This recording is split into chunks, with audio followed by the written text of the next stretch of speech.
भारत में हर साल दुर्गा पूजा बड़े धूमधाम से मनाया जाता है। माँ दुर्गा को शक्ति का रूप भी कहा गया है।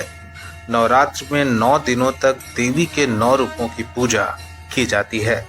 इस दौरान बड़े बड़े भव्य पांडाल बनाए जाते हैं, जिनमें अन्य देवताओं के साथ माँ दुर्गा की विशेष प्रतिमा स्थापित की जाती है।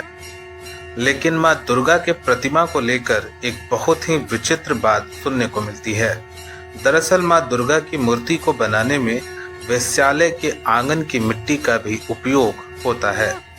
वह वेश्यालय जहाँ जाना सभ्य समाज उचित नहीं समझता। तो फिर ऐसा क्या कारण है कि इतनी पवित्र मूर्ति के निर्माण में वेश्यालय की मिट्टी का उपयोग होता है?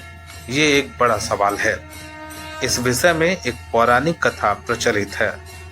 उस कथा के अनुसार एक वेश्या माँ दुर्गा की परम भक्त थी, लेकिन वेश्या होने के कारण समाज में उसका कोई स्थान नहीं था।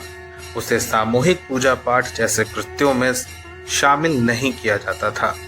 लेकिन उसकी परम भक्ति देखकर माँ दुर्गा ने उसके साथ साथ पूरे वेश्या समाज को वरदान दिया कि उनकी मूर्ति वेश्याओं के आंगन की मिट्टी के बिना पूर्ण नहीं होगी। तभी से ये परंपरा चली आ रही। बंगाल में दुर्गा पूजा सबसे अधिक धूमधाम से मनाया जाता है। वहाँ के सबसे बड़े रेड लाइट एरिया सोनागाछी से माँ दुर्गा की मूर्ति के निर्माण हेतु बड़े बड़े मूर्तिकार वेश्याओं के आंगन से मिट्टी लेने आते हैं। हालांकि माँ दुर्गा की प्रतिमा के निर्माण में इन 4 चीज़ों का प्रमुख रूप से उपयोग किया जाता है।